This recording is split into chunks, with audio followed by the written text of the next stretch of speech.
What's up, guys? Welcome to today's episode. And today we're going to talk about logging into our PlayStation account.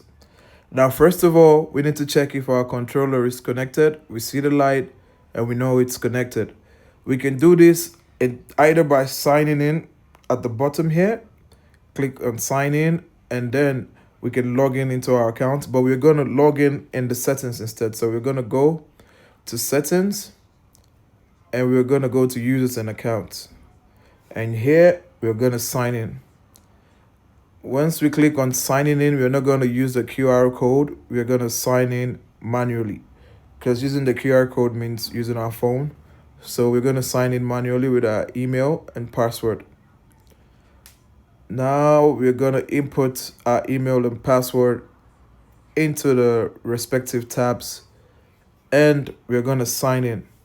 Now, there are two sign-in buttons. The one at the bottom is sign in with QR code, which takes you back. That's not the one you're going to click.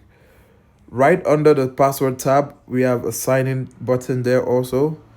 That's what you're going to click. You're going to click on the sign-in button there, and that will sign you into your account after you're done inputting your details. And now we have signed in into our account. And once it's done loading, when you go back, you can see that we can access our PlayStation Store.